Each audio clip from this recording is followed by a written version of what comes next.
Well, yeah, especially with the pandemic going on, right? There wasn't much uplifting stuff to really focus on, so the draft was a nice little getaway from all of it for So let sure. me reset the table here, Campy. Now the YouTube stream was a little delayed, so now we're up and running. Pat, the people at home are going to know about the coaching corner, so we'll make sure that that gets plugged again. We'll throw it at the end for the people at home and for the people on YouTube. We're working things out around here. We're going with the flow, but at least Campy, we made it in time to figure out how Campy could get his intro. And so, Campy, what's going on with you, man? You shoveling? Uh, Yeah, no, I've ran out of places to put the snow. So I mean, I think my garage, it's on a decline, so it looks like Mount Everest down there. I had to make sure that there's a little grate. The grate's there for the flow of when the snow hopefully eventually melts. So be looking forward to that. Hopefully not a flood coming into my basement where we get to converse. So A ridiculous amount of hopefully snow. good I things. mean, I haven't seen this Yes. much snow here in a while, so it's an understatement to even consider it a snowfall. I mean, it's still snowing a day later, so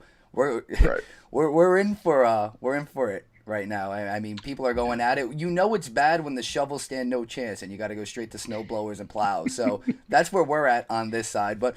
We're holding up, guys. We do have football to talk about, though, and I'm very excited about it. They won't have any snow, unfortunately, down in Tampa Bay where the Super Bowl is being played, although I would have loved to see one of those one day, so maybe we'll get that. But let's circle back, and we'll stay even on the sunnier side of things. And I wanted to touch on, to ease into the Super Bowl talk, about one of the first big trades that went on this offseason in that LA trade with Detroit. Detroit's going to ship out Matt Stafford, 32 years old, just Stafford in the deal. And Detroit, on the other hand, is going to end up getting a haul out of it. They're going to get two firsts, a third, and golf, which is a pretty big boatload, in my opinion.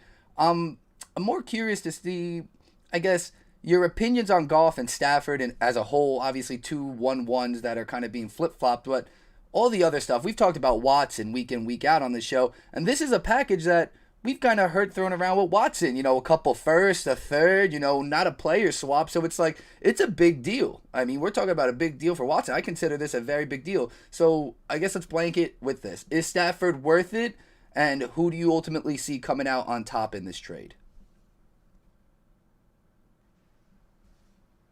Well, I think that the two first, if it, I think it was two first because of the fact that they did not have a first this year. I think if they had a first this year, I don't think it would have cost two. Um, I think it's a lot to give up for a guy that's 33 and is, can be injury prone. I don't. I think the Rams, they don't do this unless they think they're going to win the Super Bowl, right? They think that he's the missing piece. He's going to carry the offense to be more dynamic. McVay is going to be a guy that he's in love with this guy, and he's able to take in those intricacies of the offense and transcend it. Uh, I think they'll be good. I think they'll be better. I don't think that they're going to win the Super Bowl. So ultimately, those picks are, I think, come at a very high cost when you didn't have a first this year, you didn't have a first last year, and now you don't have a first the next 2 years. They don't have a That's a first lot, until 2023 or 2024 right? technically. They don't have a first in 2023, so 2024 they're back to normal. If you don't win a Super Bowl, Yeah. it's a terrible trade. So I mean, Stafford is a good quarterback. I just don't think he's going to get them over the hump, and especially in the NFC West, where the Niners are going to be back healthy, and they're looking to do something at quarterback, and that defense is nothing to be trifled with. And then you got Russell Wilson with the Seahawks, which, I mean, hey, you got Russell, so you got a chance any game. Yeah, so and the move kind of, I think a lot of people look at it as them offloading the terrible contract that they gave Goff. He's getting 25 over the next 4 million over the next 4 years, 25 million over the next 4 years. Hefty amount of money, and obviously when they're paying the guys that they're paying on that team, can't really afford to do that, especially when you got a guy like Jalen Ramsey and a player like Aaron Donald. But Pat, to you, what are your thoughts on this trade initially? To be honest with you, the Rams really pissed me off. I think they used Goff as a scapegoat a lot. They were the best offense in the league at one point with him at quarterback. So are you saying he's declined? And if he is declined, isn't that your staff's issue. Like, why hasn't he improved? I know they lost their quarterback coach, is now the head coach of the Bengals. I feel like there's been a lot of overturn on that staff in general. They lose the defensive coordinator now. I think the Rams are a sneaky team that is in like free fall mode. As soon as the last domino falls, they're going to slide into the abyss. They've given up a lot of their future. I think they're sort of desperate to win right now with the new stadium. The Chargers, there's some buzz around them. They share that lease with them. I'd be very bearish on the Rams as far as a long-term investment. Stafford makes them a little bit better right now, but I was just never a huge Goff hater. I thought he did something. He was a little inconsistent for sure. I just didn't like the design of that offense. I didn't think they were adaptive enough. I thought they sort of did what they do every single week, and they were basically as good as their O-line and defense played. And the regression from Goff, to me, is more of an indictment on the staff than it is on him as a player. I think he's a good leader. He showed a lot of toughness in the postseason this year, coming back with the thumb injury. He didn't have to play in those games. Got benched basically, but didn't. Like, all of a sudden he's in the game. Why didn't he start then? And he threw it pretty nicely against Seattle when he had to, I thought. Yeah. Tough kid. I think he's a common scapegoat with the Rams, and Stafford makes them better right now, but I'm not in love with the direction they're going in. I think that part at the end there in the playoff game when they kind of sat him out, and then the scapegoat in that was that he wasn't the best game plan. They said that Walford kind of had a better game plan on how to beat Seattle or whatever it may be, and he came in and played well. He was fine with the thumb injury, so I thought that was a very odd kind of writing on the wall situation there, that even though he did well enough to win the game, he was still on his way out. So I thought he was a little mishandled and mistreated there. But this is a sign for things to come. There's obviously a lot of moving parts in the NFL, a lot of speculation. Again, we talk about Watson. Now this is the move, and there's a million things that could come about before the draft. We got young guys coming in at the draft. So I guess the next question for me is, which of these next either veteran types, maybe even a backup guy, do you see kind of on the move that could be this next impactful quarterback to, change the guard and hopefully go to a team that is looking to contend? I don't think the Rams are going to contend either. I do agree with you guys. I didn't touch on that. I think this isn't going to really change much. But who's the next guy to move that could ultimately benefit a team that wants to make a playoff push? I mean, I'll start because I know Campi may have some more creative ideas on this one. All I have is the chalk, to be honest with you. I mean, how's the answer not Carson Wentz? I mean, they broke this guy in Philadelphia. I just think it makes too much sense for him to move elsewhere. Rodgers is like, sort of the secondary, galaxy brain choice. People have a hard time thinking he's actually going to leave Green Bay, but look at it this way. The Eagles and Packers drafted quarterbacks for a reason. I think both of them are comfortable moving on if they got the right haul in return, personally. Yeah, I fall into the camp of Rodgers isn't going anywhere, especially off an MVP season. And once again being one game away from going to the Super Bowl, that seems like lunacy, in my opinion. But I'm sure. Hey, look, Goff got traded. Everyone thought it was an untradeable contract and all this type of stuff, and they managed to do it. So if a team wants to go out and go get a quarterback, or they want to make a change, they'll work around it. Doesn't matter. So it is something to certainly be open-minded about. What GMs can do to improve their team, or think that they can improve their team. Belly, I'm on the same wavelength with you with Wentz. I think he's going to be on the move. My guess would be the Colts. I think there's just too much there with connections. But mine, I think is going to happen is Jimmy G back to New England. I think that it's pretty clear that San Francisco, they're trying to do something. They're open to finding a quarterback. I'm not sure who's going to go to San Francisco, but I just think that it's a prime development for Belichick to go get one of his guys that he drafted that he really liked. The whole back and forth with him and Brady, the little bit of drama that came out with that or was disproven, what have you. But Belichick really liked him. Jimmy G, I mean, he's certainly a serviceable quarterback. Really, the Patriots just needed a serviceable quarterback last year to be, somewhat more competitive. I mean, their defense obviously took a lot, was not nearly as, Patriots like as we've come to see in the past. And, Cam did great job, I guess, running the football, but couldn't pass, what you need to do as a quarterback. So Jimmy G, I think, would be a safe bet to go to New England, in my opinion, for relatively cheap as well. I like that. I honestly haven't thought of that yet. I could definitely see that. Pat, you had something to say? No, it makes a lot of sense. I hadn't thought of it either. Yeah, no. It's a little. What they end up trading Jimmy G for? It was like a mid round pick, wasn't it?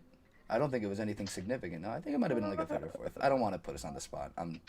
I could have looked it up myself. I'll pull it up. That's why you don't think I was going to guess second. Yeah, it was. That's what I thought too. Second. Yeah, I remember it was something along those lines. And his departure was a little odd too. I mean, there's a lot of indifference there. There are rumors to say that Belichick never really wanted him to go in the first place. So I think it makes a lot of sense. I think it makes a lot of sense. Second round pick. And straight up. I think for them, that would be a better move. Again, at this point, Jimmy G's on the low. The 49ers definitely want to get rid of him. And I don't know, they're like tied to a quarterback in the first round. I think that move would make more sense, and then maybe draft someone later, which they're kind of more known to do, and then have Jimmy G kind of breed him through that system that he knows. I mean, the Niners are still a young team too. They don't have to necessarily break the bank on a veteran. So getting a rookie for them, I think makes sense. They might have to move up in the draft maybe slightly to get their guy, but I wouldn't be surprised if they went with a rookie quarterback. I mean, Shanahan's offense is, quarterback friendly. If they feel strongly about a guy, there's a number of them. Hey, who knows? Maybe they like Trey Lance a lot. Maybe they're in love with Zach Wilson and they want to offer something. They could go out and get their man, and I think they'll do just fine in that scenario. Cool. All right. Well, we're going to turn the page here, because we've been talking non-New York football right now, but we're filling up the show. We're doing as much as we can. I promised the people a super show for the Super Bowl, and we're going to do something different here. We're going to do something a little different. Now, we do have a fucking ace in the sleeve over there, and Pat, who's going to be very good at this. I only have 8 questions, so hopefully he doesn't answer them too fast. So we'll probably start with Campi, or we'll see. We'll see which one this is. I don't know if Campi will be better at certain questions or not. But anyways, we're going to do a little Super Bowl trivia. We're going to do a little Super Bowl trivia. For the people who are listening to the podcast part of this, I will make sure I read the question out. But for the people watching on YouTube, we'll have a nice little display screen for you guys with the question so you guys can follow along. But we can jump right into it. Pat, do you want to tell the people why you have an ace in your sleeve on trivia? Well, I don't know if I necessarily do anymore. If this was 6 or 7 years ago, I guarantee you I would win, because I was obsessed with calling into Mike and the Mad Dog's little Mike and the Marquee trivia contest since I was a little kid. I can remember in like 8th grade running off the bus to get home to turn on Yes Network and watch the contest live. I'd write all the questions down. For those of you that don't know, I mean, it's a New York football show, so you should know what the Mike and the Mad Dog Super Bowl contest is. But they would ask 3 questions. They would become more challenging as you went up the ladder. And then the 4th one would be an audio snippet, so that you wouldn't be able to actually like look it up. When this contest first started, there was no like Wikipedia, there's no Google, like you had to just know the stuff. But as time went on, the 4th question couldn't be difficult enough because of the internet. So they switched to the audio version of the question. And in college, I remember I finally got through. It's very hard to get through to the contest. Had all my friends over at my apartment, and the audio had been released the day before, and I thought I knew it for sure. So my only goal was to get on, and I'm going to win Super Bowl tickets. Sure enough, I get on, I get to the 4th question, and they had pivoted away from the audio that I thought I knew because they thought it was too hard. And I called out Mike. I said, Mike, give me the hardest audio you guys got. I want a tough one, sort of because I wanted that specific person that he had passed over. Anyway, he asked me the guy who I wanted. My guess was incorrect, and I proceeded to get berated by him and Minko going into the 2020 update. They're like, he wanted that question, he asked for that question, and he didn't get it done back after this. It was like a legendary WFAN moment for me. That's amazing. As a weekly caller, it was pretty cool, but I thought for sure I won, and I didn't. So, Well, if you but had I that haven't clip, studied Super Bowl trivia since. So that would have been a great clip to keep a hold of. I mean, they used to have those on I TV know too. So, I shame. had it for a long time. I don't know where it went. We can find it. Never goes anywhere. Like you said, the internet, man. You might think it's gone, but you can find it if you really wanted to. But let's get into this. And Campi, I'll start with you. So this way, if you don't know it, we'll just refer to Pat, and then he could rifle away at it. These are softballs. I tried to put the softballs first. These are more general. It's kind of something you could, if you guessed, you'd probably be in good shape for it. So let's just fire. I'm gonna leave my hands here so you know that I'm not cheating. So we'll just keep them up here. So for the people at home, I know a lot of the people know me from school, but I do have the trivia host in my back pocket. Rule number 1: phones away. I do not hesitate to call out a cheater. So here we go. Let's get into it. Which city has hosted the most Super Bowls? Which city? Which city? It's a general question. I figured this would be best to guess in case you didn't know. And I thought this might stump Pat too. So not necessarily a softball. So This it's question's just, for Campy for now, or This is the for first to know? Campy. This is for Campy. so this is just the city. I don't need to name the stadium. No stadium, just city. Just the city. San Francisco. No. Pat? I was gonna say Miami. It is Miami. It is Miami. Damn. Nice. Yeah, that makes sense. 7. I think they've hosted 7 Super Bowls. Florida as a whole. I mean, that's really why I figured I'd guess, because I thought the popular ones are either go California or Florida, and then just go off cities. Temperate climate makes sense. It's all right. They played it at the Orange Bowl a number of times. So That's true. Well, here we go. This one, you know something, Pat? We're going to go with Campy again. This is one he should be able to get. This one's definitely the softer ball question, okay? This one isn't as general. This is a football-related question. Campy, here we go. Which team holds the record for the most Super Bowl wins? Most Super Bowl wins. That would be... Well, this is a tie, though, correct? Okay. So it's Steelers and Patriots. He's got it. He's got it. Yes. Yeah. Well, you said which team. I was like, Patriots didn't get a 7th, so there's no way that didn't want to put the plural in there. I didn't want to give it away. All right, now we'll go to Pat here. We're at question number 3. We're doing pretty well here. Even split here, so now it goes to Pat. Pat, question for you. Who is the oldest coach to win a Super Bowl? Dick Vermeil. I got Bill Belichick as the answer here, Pat. Bill Belichick. I didn't give Campy a chance to rebuttal, but I wanted to get it out there because maybe you know more than me. See, I figured this might come up. I don't believe everything I see on the internet, so if you know more than I, check it. Well, the answer to that question for a long time was definitely Dick Vermeil, but like I said, I'm 5 years out of the game of Super Bowl trivia, and Bill has won a few since then. So I guess he probably did surpass him. That's a good question. Yeah, good question. Bill, Campy, I don't know if you would have guessed Belichick, but I was almost worried about being proven wrong on my own show, so I hesitated, told him the answer, and was just ready for the rebuttal. So I just wanted to make sure I was prepared. Okay. It's okay. You can put the panic button away. We're okay. I'm going to give Campy that point. Half a point. Half a point to Campy. All right, here we go. We're halfway through here. This one, you know what? We'll give Pat another one. This one I think he should be able to get. How many teams have never gone to a Super Bowl, and which ones? It's a 2-parter. If you get the first part right, I'll let you have it. I'll allow it. But, for some bonus points there, let's see if you could get the teams. Have not made it. The Detroit Lions would be one. The Houston Texans would be another. The Jaguars another. That's 3.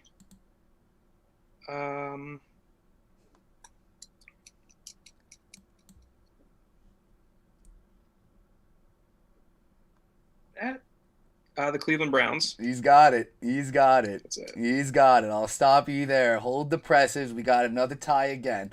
We got 4 teams. The Browns, the Lions, the Jaguars, and the Texans. Nice stuff, Pat. We're back to normal here. This one's going to be harder, though. This one's got to be on the head here, and I just would love to see the guesses on this. Question number 5. How fast was the quickest score in Super Bowl history? How fast? The quickest Ooh, one. I think I actually know that one. Ooh. It was 8 seconds. There was the safety. Okay. It's very And close. Broncos safety, I thought that was it. You got the play. You got the play. I'm not going to tell you how far you're off. You're really damn close. You're really damn close. Again, we can go to the half seconds. We can go to the tape if we need to. But Pat, do you have anything you want to rebuttal? We can price right this. I was going to say, so you said 8 seconds. I guess Devin Hester wasn't that fast when he returned the opening kickoff. Yeah. Which is, I thought it was that weird play to me. too. Yeah, it was the safety, and the answer I have, I'll give it a Campi here. It's 7 seconds, but we'll round down it. It says 7 seconds. I wonder how long the Hester kickoff return was. I'd love to know. That was the quickest bet I've ever lost, actually, in Super Bowl history. I bet that the Bears would not score a touchdown in the game, or that they would get shut out. It was a huge. First of all, they barely did. After that, they didn't do anything. No, Right. No, they didn't. I mean, Grossman was atrocious. Yeah. Rain, that was a slam dunk for the Colts that game. But Prince halftime show was pretty good though. Was really good. Purple Rain in the Rain. Always remember that. I have a tradition. I don't watch the halftime shows anymore. I usually smoke a cigar at halftime of the Super Bowl. I was not bad for you either. I was gonna put in a trivia question involving Janet Jackson's boob appearance, but I couldn't really come up with the term. All-time great halftime performance, probably the first I remember. I mean, that's dated at this point. But you never forget your first star nipple tassel. You know, you just kind of see it as a kid, and you're like, there it is. You know, in all its glory. Well, Campi has the edge here. Campi's up a point. We got a few more to go here. 3 more at that, so even split so far. We'll see if Pat can recover here. Pat, this is going to you. This is a question that I don't know at this point if you're going to be able to get, so we'll see. Who is the last non-quarterback Super Bowl MVP? The most recent non-quarterback MVP.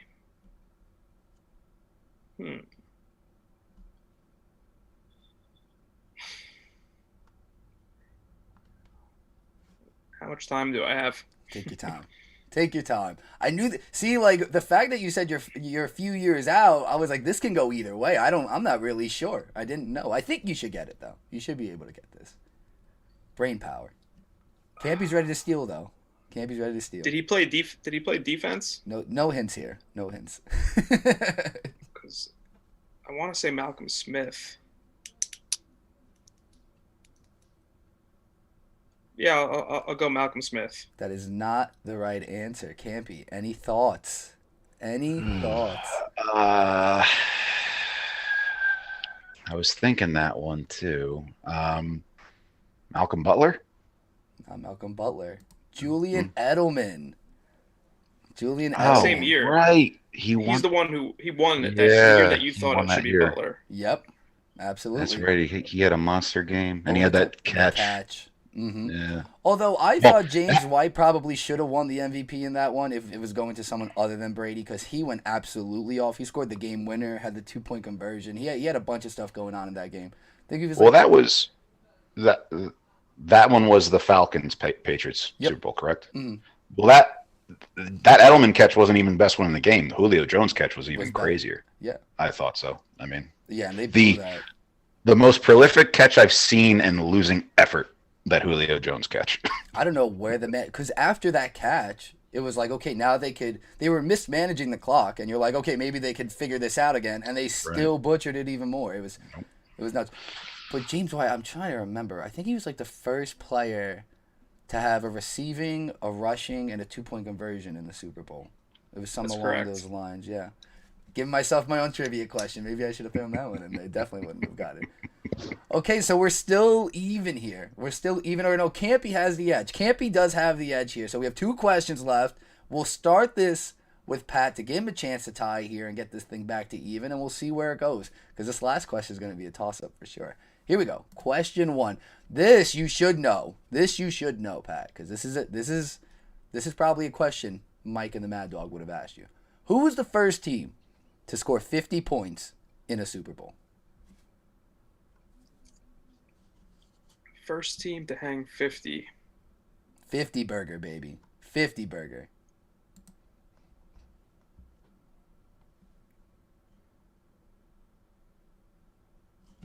San Francisco?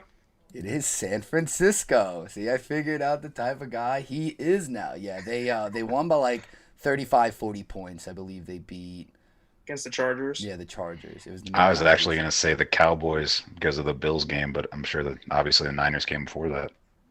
52-17, I Bleav. Yeah, they won by 35. So that adds up perfectly. We got ourselves a draw. This one, mind you, is no Super Bowl history. This is gonna be brain power, boys.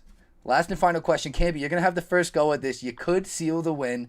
You could pull the upset. All the books are losing their mind right now that you're getting this last question.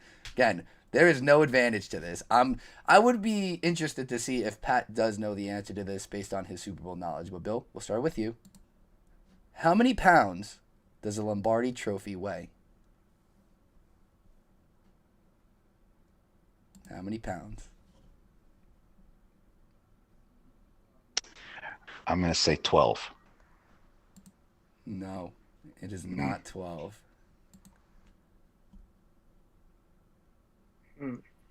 I was actually going to guess right around there.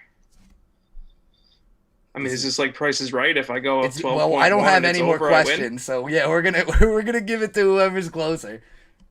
I'll say 11.9. Oh, he did you dirty. It is 7 pounds. We will give it to the lower number, 7 pounds. I thought he would Price is Right you and go up because then he could get the ladder. No, veteran in the game. He's also appeared in Price is Right too, apparently. So odd that is just how much it weighs. It seems like it would be A heavier. little more, right? Top heavy. It's probably just All the these ball. big guys that are 300 pounds, and you give them a 7-pound trophy. I guess that's why Gronk decided to just swing it and dent it, you know? That's one of the best Super Bowl stories that he swung and hit it. God. I think, was it with a baseball? It might have been with a baseball. Yep, it was a baseball. Yeah, and it's permanently dented. Leave it to Gronk to use the head of a trophy to hit a baseball. Well, that was entertaining. I definitely think we should do trivia more, not just for the Super Bowl. I get to rekindle my trivia knowledge and my hosting skills, and then we can just go at it. I think you both would love it too. I'll think of some stuff. We can go by teams maybe. Throw some wild cards in there. Love trivia. Yeah, absolutely. So I love trivia, and I love the Super Bowl, and I love everything to do with the Super Bowl. So let's get into that. And we don't have to go into it too extensively. We touched on it last week again, but I'll kind of ask you the same question I asked last week. Now that the dust has settled, and you know this is different than most Super Bowls. No media week, not all these distractions. Everything's kind of blander than we're used to. I mean, what's getting you amped up about this matchup? I mean, what are you most excited to see? It's not really the David and Goliath. We don't have a Rex Grossman out there. It's kind of, for me, it's still hard to tell. I feel like the Chiefs are the better team, but you really don't know what to expect. So I'm kind of most excited about expecting the unexpected here. What are you guys looking forward to see in this matchup? Again, this is probably a pretty stock answer, but just the historical significance of Brady versus Mahomes. Like, we're not going to get too many more of these. It's almost, and you could even take that a notch further. The enemy, Mahomes, as a team, like, and I watch every Chiefs game of the regular season just because I know how special that connection is. But as a diehard, Tom Brady fan over the years, and so respectful of like what he's done in this league. Just, I remember 10 years ago, we were like, oh my God, we're getting Tom Brady versus Peyton Manning again. And we're like, all these years later, and Brady is still doing it. It's pretty cool. Like I appreciate the longevity of his career and the fact that Mahomes is the clear-cut new best quarterback in the NFL. And I don't want to say it's a passing of a torch because I don't think Brady would like to think of it that way, but it's a nice clash. Yeah, Brady had his way. Apparently he's going to play past 45, so he could actually have a couple more of these. I think that's fanciful, but I mean, case in point, number one, easy choice is just to see the matchup between Brady and Mahomes. I mean, they're 2-2. Brady got the first two when he was with the Patriots. And then since last year, or December of last year, the Chiefs have pulled off the other two wins, including this year, which was a 27-24 win where Hill went crazy in the first half and all that. I think the one thing that changes, or that has changed really since the AFC Championship game that the Chiefs lost, is getting Steve Spagnuolo as their defensive coordinator. And he has had an effect on that defense. They were, I believe, 30th in defense when they went to that AFC Championship game against the Patriots the first time around. And they made a change. They fired, I believe it was Sutton, and they bring in Spagnuolo, and he's turned that defense that was bottom of the league into middle of the league, and that is a huge deal. And so he draws up those dynamic blitz schemes. He's able to get pressure. The past two times, I'm just looking at the stats right now, but the past two times that the Chiefs have played Brady, the first December 8th, 2019, Chiefs beat the Patriots 23-16. Mahomes 283, 1 touchdown, 1 pick. Brady 169, 1 touchdown, 1 pick. That's different because that's a Patriots team last year or 2 years ago that wasn't the same in terms of weapons, all of that. We all thought that Brady was falling off. He couldn't throw the same deep ball. He wasn't able to stretch the field and so on. Well, this past year, you have Mahomes 462, 3 touchdowns. Brady 345, 3 touchdowns, 2 picks. So we're seeing Brady, at least in my opinion, he's not always comfortable and he's able to turn the ball over enough. So I'm very much interested to see just how much the Chiefs can bother Brady in this rematch of this game 5. Who's going to take this record in these matchups? See, for me, I look at it the same way we looked at that Packers-Bucks matchup. Because right now, Mahomes is humming. As much as we talked about Rodgers being the MVP, Mahomes is playing just as perfect. We talked about it against the Bills. It's uncanny how spot on he was and how stupid his numbers actually look. The Bucks are going to have to somehow make this guy make a mistake and somehow just throw him off his game. How that's even possible, I don't know. And I think you're right. I listened to Spags talk today at his presser following Giant stuff. I know OCU Minora was in there. They talk about JPP's on the other side. But Spags really does have kind of, Brady in his back pocket in terms of knowing already what to do on that big stage. I mean, we're looking at 14 years ago these guys squared off at this point. That's how crazy that was back in 2007. And I think the game plan stays the same. And it'll be interesting to see for me. I think Brady's comfortable making those mistakes now because he has a defense I think he trusts and relies on. But you can't really live with that against Mahomes. I feel like they're the team that not only are they going to capitalize on it, they're going to do it like faster than you could even blink. I mean, they're going to do it and make you get back on the field and think about what you did. So I don't really know what's going to break. I think it's going to really be that KC offense versus the Tampa defense that settles this thing. And as great as the defense has been playing, I got to see it happen. I feel the same way as I did against Green Bay. I have to see it happen. If they can get one of those things to go right, whether it's a fumble off a running back, it doesn't have to be Mahomes, but they have to get that offense off its game. Maybe it's Hardman on a fumble on the punt. Whatever it may be, if the ball goes the Bucs' way and they could turn it into 7 points and they could capitalize into the end zone, I think it changes everything. But if that doesn't happen, I just don't see how the hell you leg that out. Because I rewatched the game like you were talking about. Tyreek Hill, not only did he have those numbers, he had it in the first quarter. I think he had 200 in the first quarter. I mean, and I don't see how Carlton Davis isn't still on him. I mean, I wouldn't put him on him still, but he might still be on him. He was on Devontae last week, so I don't know, man. It's a lot. It's a lot of firepower to keep in front of you, but I think that's the deciding factor. Pat, what are you thinking? I mean, just to stay in that particular phase that you're discussing with the Chiefs offense versus the Bucs D, I think the only real answer is to keep them, off balance. You have to blitz on some early downs. You have to take chances to get them off script. Now, I don't love cover 0 against them because they have too many guys that can just house call it. I don't like straight zone because Mahomes reads it at an elite level and the ball's going to go to the right spot. I think they have to zone blitz.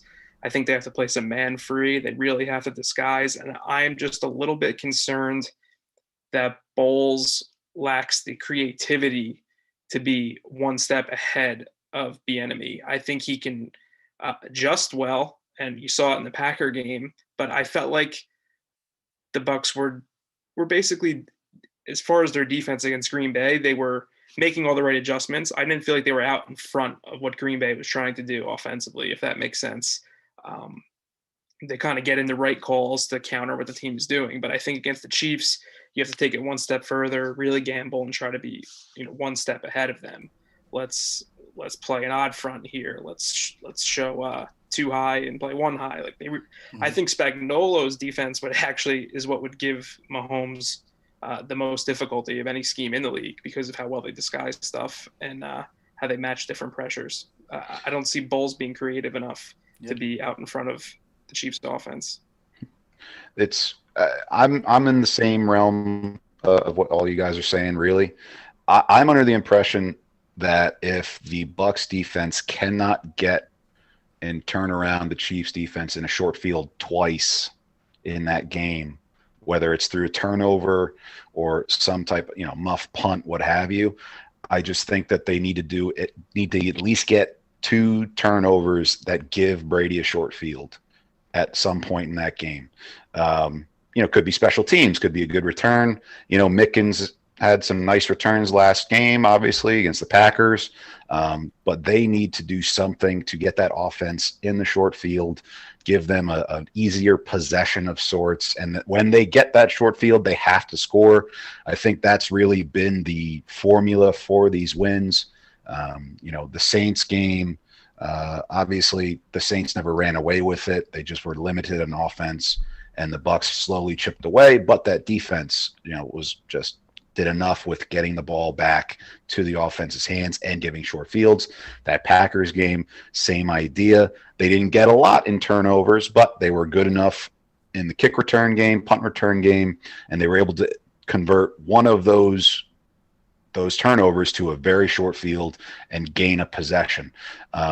You're playing with dynamite with the Chiefs offense. You got to be able to give yourself the ability to score points and in high percentage situations, I think, in order to give yourself a shot against the Chiefs team like that. Yeah, and in that first meeting, I know Mahomes had a turnover in the red zone too. I mean, maybe not 2 turnovers, but something as drastic as, and we were just talking about one of the sickest Super Bowls we had watched was that Steelers-Cardinals game.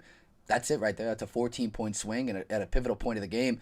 Even that Bills-Ravens game, something like that, maybe not so drastic, but just get them to make a mistake, whether you convert it into points, short field, something to get them from maybe, I guess I'm trying to phrase it as taking points away from the Chiefs and just turning it into something positive. Whether it's just momentum, whether it's slowing the game down, whether it's just keeping the ball in your hands and away from Mahomes, they got to do something to make sure this Chiefs offense isn't as comfortable as they've looked, because they have been humming. And I think, as much as I hyped up Kelsey in that last meeting against the Bills and he showed out, I don't see how Tyreek Hill doesn't explode this game. I really don't. I think Pat's right. It scares the hell out of me to think what the heck this Bucs secondary is going to do. I love their front 8. I've never had an issue. I actually think they could get pressure on Mahomes, but he's got some rest. His foot looked fine against the Bills. He's not concussed, so he's going to be able to break pocket. He does it more effortlessly than anyone, and I watched the first tape in the game against the Bucs. He backpedaled 15 times on one play from pressure to the sideline and threw it across his body to an open Hardman in the fourth quarter. And Arians was talking about, I've never seen someone with this skill set. Effortlessly backpedaling 15 steps and throwing cross body to an open receiver. I mean, that's hard to cover. And so I don't worry about the front. I actually think they might be able to generate that pressure, especially with some issues on the offensive line with the Chiefs. It's the secondary. It's the secondary that scares the heck out of me. And I think Mahomes is a guy that he just needs the one. He just needs the one. It's going 70 and it's going fast. It's going to, boom. It could be 3rd and 8, whatever it may be. Yeah, they don't have a corner that you could really feel confident putting one-on-one into the boundary. Say, let's go. We're playing man backside. We'll do some funny stuff front side, but you got him, and let's eliminate. They don't have an eraser type defender, which would be a huge benefit. I think you have to gamble from in between the 20s. You have to get them off script. And actually in the first game, they held up okay in the low red zone. That opening drive, the Chiefs marched. They didn't punch it in on 1st and goal from inside the 5. And that's a huge win for the Bucs. They have to be patient. They have to keep their heads up and understand that field goals are huge wins. We need a handful of stops in this game. They're going to get theirs. Don't get down on yourself. Play with great effort and great technique in the red zone. 1 or 2 field goals could be the difference. That's the thing. The Bucs clearly, to me, have way less margin for error in this game than Kansas City. They kind of have to play everything pretty much perfectly, and they have to try to win a 30-27 type game. You're not gonna beat the Chiefs 21-14 in this spot with that group, And I don't think they're good enough offensively to win 42-38 either. I think they have a very narrow window of the type of game that they can win. And I guess we'll talk about it as we get a little further into the preview. I actually think some of the intangibles also belong to the Chiefs, which is problematic for me if I was going to back the Bucs in this game.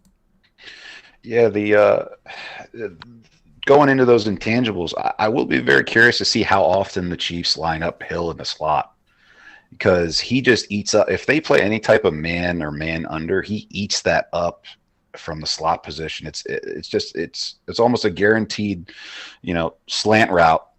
And then how can you get him off? You got to get him off of his track and his route. You got to get linebackers to maybe get him off and separate him from the actual timing, but you can only do it so long. He's so damn fast, and Mahomes is just so accurate where he has a full head of steam. It's not a matter of, they have to be realistic. The Bucs defense, they are not going to be able to stop the Chiefs from getting big plays. It's going to be a matter of, can they manage to prevent them from getting too many? Whether that's in one half where they give up a couple and a half, they can slow them down in the second half.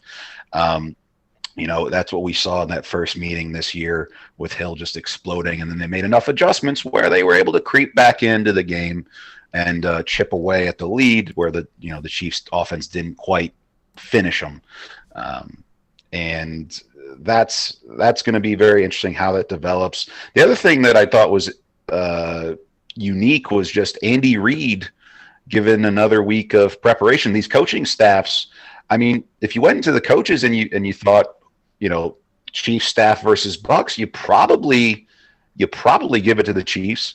With Andy Reid and Bieniemy and Spagnuolo, I think the Bucs staff is good. I like what Leftwich has done. Arians, I think, is certainly, he's been in the league for quite some time. And Bowles, the quiet mouse that he is, gives you enough as a defensive coordinator where he's been around the block and he does a decent job. But interesting stat, Andy Reid, 6-2 after first round buys. Now you include that with the Super Bowls that he's been to, 1-1, because obviously they lost against the Patriots when he was with the Eagles, and then they win one last year. So you give him extra time, 7-3, and he's got an extra week, right? So it's a lot of time to prep. You would think that just him being able to, be the maestro and draw up and scheme up whatever he wants to do against I've been saying a very good Bucs defense, an explosive Bucs defense. I think that, we've talked about how Devin White's a monster, how he's not necessarily the most technically sound linebacker. I have a feeling that they're going to be motioning and just getting him out of his mind with just trying to locate where the hell he's got to be, because he's so fast. And he'll run himself out of the play. He'll be a bat out of hell, but he could certainly overcommit to one motion or what have you with everything going on in front of him. And the Chiefs do that better than anybody. So it's going to be very interesting to see just how those adjustments through the game. That's a really good point. Another thing, I also saw Bieniemy, just because we're talking about coaching staffs. I saw Bieniemy, and they kind of addressed him in the presser today, just about how, he interviewed for 6 positions, hasn't been offered anything other than Colorado. They keep bringing up restructuring the Rooney Rule. But hearing him speak and, what he has to offer, football aside even, just being a guy's guy, I have no idea how he's walked into an interview room and people have not wanted to offer this man. I don't understand it, actually. And he was so humble and speaking about it just with no ill will, just talking about he just wanted to keep chopping the wood. He's got a job to do. He's about to play the Super Bowl. He's like, I'm not a poster boy for this. He's like, it is what it is. He can't change it. But just how he held ownership to what his job is and what, the reality of the situation is, and just no ill will. Just was a football guy's guy, was ready to get back to work, he's like, I'm going to keep chopping. There's nothing else he can do. It's not in his power. It just blows my mind that there were that many openings, and he got offered Colorado last year. He won a Super Bowl. This offense has been this good, and we're still here a year later, and nothing. I think that's crazy. And we were talking about how he would have been perfect for the Jets. I love Saleh. Saleh's great, but it's like we're talking about how this was, a 1A, 1B for the Jets, and now he's not even a 1A anywhere else. I mean, that was really interesting to me. I think he would be a great head coach. I think so too. I mean, I don't know enough about the ins and outs of it to really speak on why he hasn't gotten that chance. I mean, we could all make our assumptions, but it's pretty nonsensical to me. And my favorite thing still, like we've talked about this now third time, let me put on tape what Chad Henne was able to do when he was put in the game in a high leverage situation. Did he have a turnover? Yeah, he did. But he executed that offense at a high level in some very high leverage spots, or they're not in this game. And I think that's an interesting point to bring up this week again with the loss of Eric Fisher. Other staffs, I'd be a little concerned about the reshuffling and is the backup ready to play. Like, I have no doubt in my mind that they're prepared. They're not going to let the backup right tackle wreck the game for them. They're going to chip. They're going to have a wing. They're going to have a lot of motion. They're going to roll, boot Mahomes out to the left. Like, they're going to have answers. I think that's another reason why I'm leaning towards the Chiefs, especially because rewatching that first game, Eric Fisher was bad. He had a terrible game. He got worked. I don't think they lose much by sliding Remmers over to the left side. This kid, Andrew Wiley, is going to play right tackle. He's probably the weak link on the line, but I do think he's a big kid. He won't get bull rushed, so I think they can give him some help on the edge. Again, I'm kind of losing my my train of thought here, but I do think Bieniemy's preparation of the entire roster offensively gets underappreciated because of how great Mahomes and Hill and Kelsey are, but he gets a lot out of his bad players, quote unquote. Allegretti, the left guard, has had a huge year. Ryder, Wisniewski, like these O linemen that are kind of underappreciated, not that fanciest picks, played well. Yeah, and not to mention Duvernay Tardif. He opted out. Opting out. Yeah. Right. Yeah, and so they've had to make plenty of adjustments on the offensive side of the ball, offensive line wise. It's a travesty that he hasn't been hired yet as a head coach, honestly. You look at some of the hirings, and we are kind of on a tangent, but it is worth certainly noting. I mean, Dan Campbell in Detroit. I mean, I'm sure he loves the taste of kneecaps, but I would take Eric Bieniemy over him. Yeah. I mean, they're all high on the culture. That's great. Eric Bieniemy chewed out Adrian Peterson as a running backs coach and told him what's what. That tells you the type of dude he is. Way back when he was with the Vikings. So, Nick Sirianni in Philly. I have no complaints with the Jets. They got a great leader in men with Saleh. We talked all about that, but there's certainly guys that you scratch your head wondering where's the disconnect here? Why isn't Eric Bieniemy getting an opportunity when he's just crushing it? Yeah, and to kind of summarize all of that, I mean, people kind of look at the game more on a broader scale, but it really comes down to coaching. I mean, Campi, we're on a staff together. We've all coached before. I mean, that rolls to coaching. I mean, all those issues. Like, I'm a Giants fan, you're a Jets fan. If we lost one of our offensive linemen, the world would come burning down. We're talking about rotating guys, changing game plans in a high-pressure situation. Your starting guard from the year before opts out. I mean, just add on to the list, and you would have no idea when you turn on the tape on Sunday and you're watching the game. You'd have no clue, and that's a big attribution, obviously, to Andy Reid. He's top down there, but Bieniemy in this offense, they don't lose a step, and Mahomes helps a lot, and the talent that they have helps a lot. But you still got to scheme, you still got to organize. I mean, you still got to play the damn game. So there's that. Now to the game itself. I don't have a score prediction yet, but my thought of this game, even as someone who has a futures on the Bucks, and I'm with you, Pat. I'm leaning towards the Rob, really quick before we get into the scores. I had a question for both of you guys. Yeah, feel free. If you had, let's say, I really think that if you broke it down from both teams, okay, the two strongest position groups, right, aside from quarterback, whatever, you would probably say the skill players, correct? Like just in Probably. terms of talent? Just in I mean, general, wide receivers, tight ends, running backs. You put them all together. Probably the strongest out of both teams, you would say. yeah, the defensive side of the ball probably wouldn't get any shine in that situation. I mean, you just look across it with Evans, Godwin, Right. What do you think, Pat? Hill, You mean Kelsey. like both teams combined? Both teams. Chiefs skill positions, running backs, receivers, tight ends. Buccaneers, running backs, receivers, tight ends. Probably the strongest. If you out have of to both teams. combine both squads and line them all up together, it'd be the the skill guys for sure. Right. So here's my question for you. What skill group would you rather take, Chiefs or Bucks? Just straight up. No quarterbacks. Just straight. No quarterbacks, nothing. Just the skill group. Receivers, tight ends, running backs.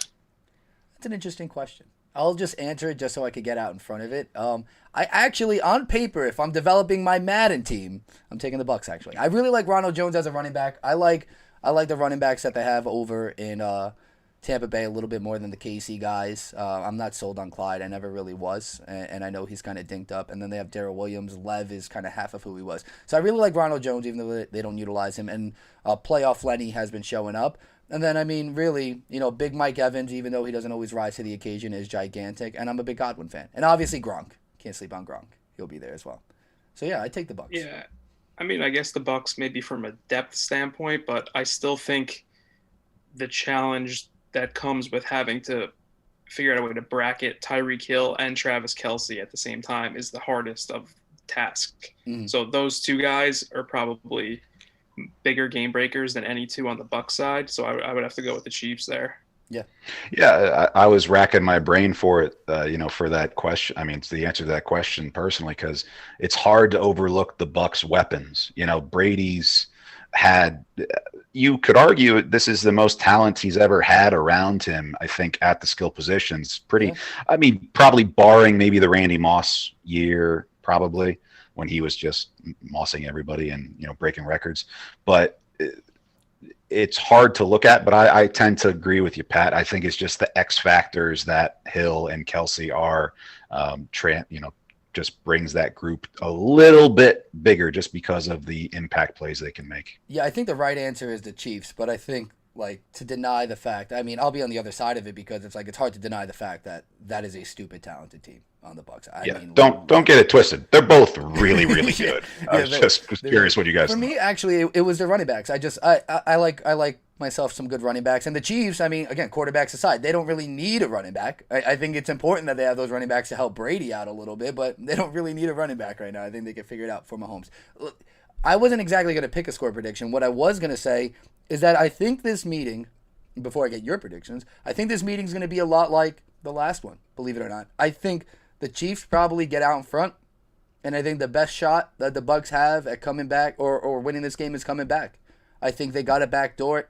I think it's got to be like the Falcons game we talked about, and I think it's got to be one of those Brady's down but he's not out type of moments. Because we talked about it. I don't think if they have a lead, they're going to be able to contain the Chiefs, truthfully.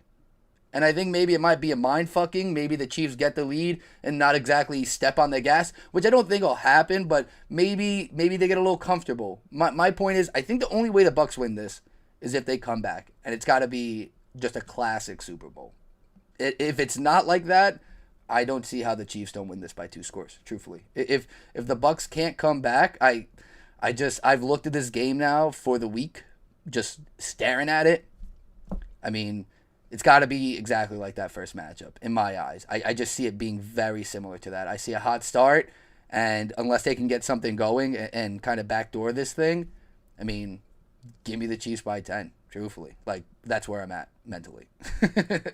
Where are you guys at? Where are you guys at with this? Score prediction's obviously tough for me, game flow wise. I think if they play 10 times, the Chiefs win somewhere between 6 and 7. So I think it's a little tighter than you do.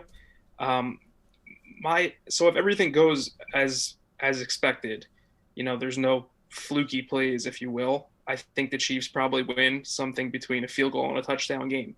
The problem is what happens if stuff goes wrong. And the issue that I keep coming back to, I have this Chiefs future. I want to put some action on the Buccaneers with points to sort of give myself a middle opportunity. But all the little things, I broke down all the special teams this week. The Chiefs have an edge everywhere. So I see like a fluky play, a big special teams play happening against the Bucs, not necessarily for them. And I wish they did a little bit of the more of the little things at a more efficient rate to give myself a little more confidence in Tampa Bay.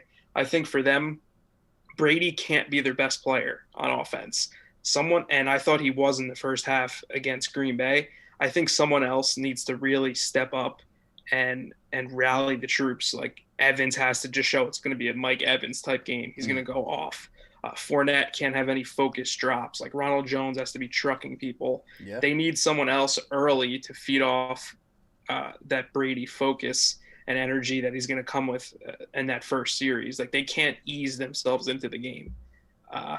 So like I said, I guess I'll go, what was the first score? 27-24 was the first matchup. Yeah. How about a carbon copy, 27-24 again? That's what I'll say, Kansas City. I like that. That's a great point you hinted at there, Pat, because that's something that doesn't get enough shine, just the special teams. And the Bucs special teams is just not that great. They're lower half of the league. I mean, Mickens has been a bright spot in places, but their coverage is not good, and in the punt and the kickoff. And the Chiefs have so many dynamic weapons in terms of that between Robinson, Hardman, take your pick. So the odds of a big special teams play, I think, are very high. I'm not really the biggest guy that's betting, but I wouldn't be shocked at a special teams touchdown of some type to take place in this game. I kind of spoke to it last week as to what I see the Bucs scenario of winning. I think they have to get the lead. I think they have to score a touchdown first. I do not think that they are equipped to come back from a deficit. Yes, they chipped away against the Chiefs the first time they played, but they still lost. I think that they need to get a touchdown first. I think they need to try to prevent the Chiefs from having this be a 12 to 14 possession game. I think they need to pound the football with Leonard Fournette and really try to work that front line of the Chiefs. I mean, they have Chris Jones, but that's really, in terms of X factor type guys, that's about where it ends. They've had some plays from Nwosu. No, sorry, not Nwosu. The other end. Goodness, can't remember off the top of my head. But the Chiefs defensive end opposite of Frank Clark, he's done a pretty decent job. But there's no way that Bucs offensive line shouldn't be able to do enough to maybe get Spagnuolo off script in terms of blitzes and have him worry more about the run than the pass. But that's what I think. They need to get the lead, and they need to prevent the Chiefs from getting double-digit possessions. They should try to possess the ball, control it, and just gamble about, with giving Mahomes the least amount of possessions as possible. I think that's the key to the game. However, I really don't think that's going to be the case. I think Chiefs are going to do enough to just get the Bucs in panic mode in terms of having to overcome some type of a deficit. Maybe not be anything that seems insurmountable, but 10-point lead at some point I think the Chiefs are going to have. I think that's going to draw a bit of panic from the Bucs. I think I'm going to go with Chiefs 30, Bucs 23. Yeah, that's about right.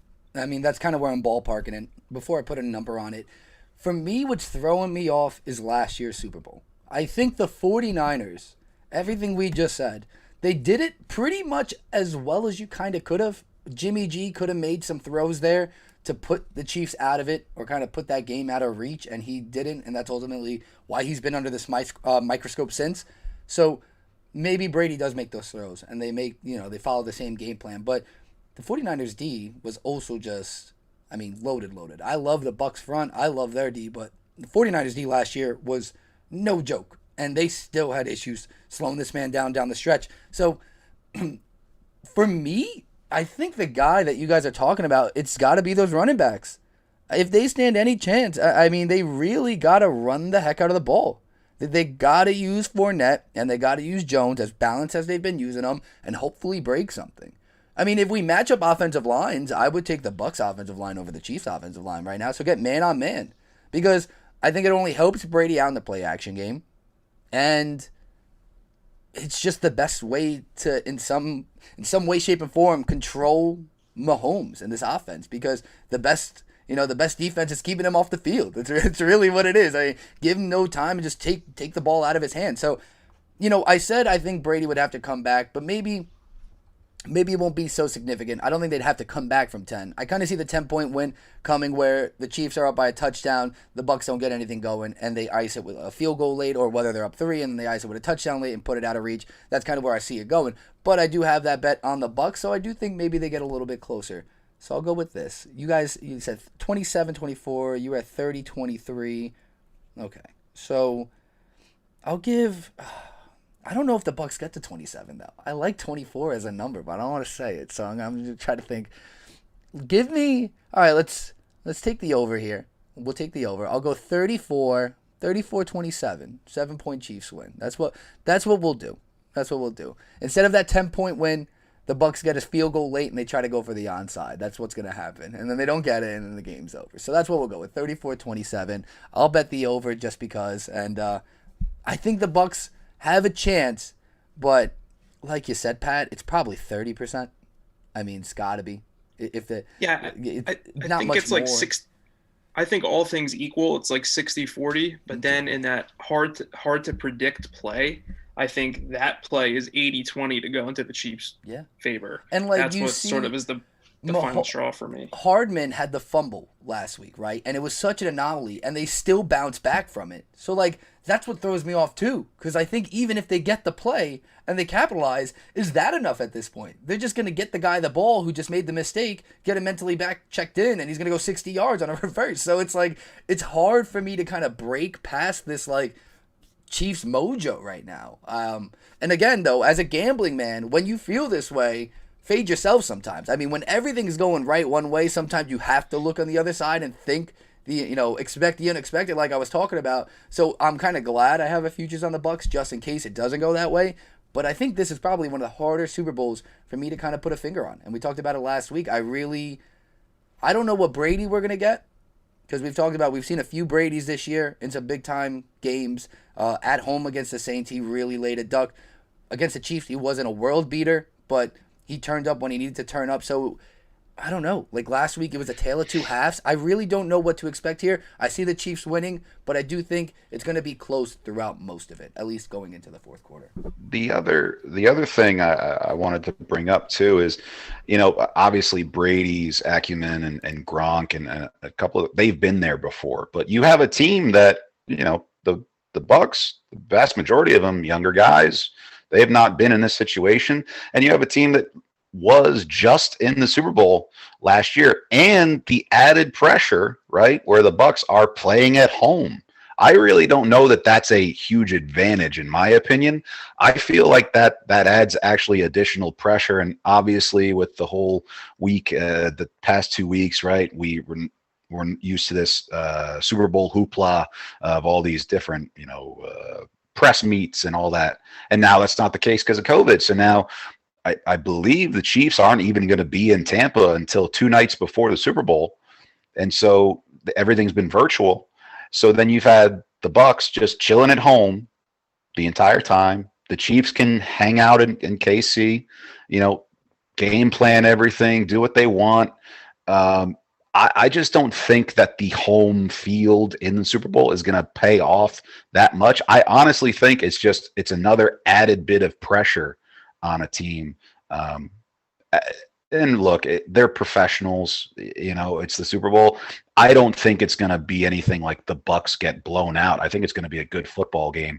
But I just think it's something that's an added thing that you have to worry about in that sense of just pressure.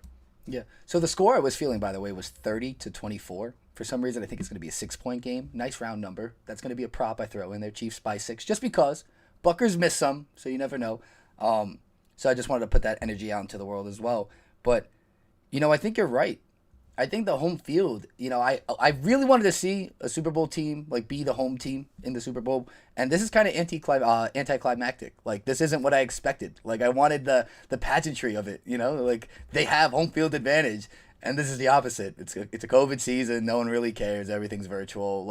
I think the whole idea, and I hinted at it in the front of the show, that there is no media week. They're not going through press in Tampa the entire week. They're not dealing with any of those outside noises that they probably get from being the road team in Tampa. But we will see, guys. We will see. Any last points we want to touch on here? Anything you want to get off your chest? Pat, you got to make sure you plug your show for me one more time. At least give me that for the people on YouTube who didn't get to hear it at the beginning of this. Yeah, it's a Coach's Corner podcast on SoundCloud. I'm going to have my good buddy Ron Gavazzi on tomorrow to break down the Super Bowl from a schematic standpoint. I'm going to probably drop one episode a week between now and the NFL draft. I'll be with Campi. Maybe Rod could come on and break down a position group as well. That'd be a lot of fun. So, Coach's Corner on SoundCloud. I mean, for me, I'm just looking forward to this game. Obviously, I'll be at NJ Beer Co. Friday night. If you're feeling a beer or need to get your brewskis set up for the actual game, got a couple of newbies coming. So if you enjoy good beer, and I know you guys enjoy football, come on by. Really good beer. Great flights. I actually have one more trivia question for you guys. How many chicken wings do you think Americans eat during the Super Bowl? Anyone? This one, I couldn't trust the answer. It sounded too crazy, but take a guess. 150 million.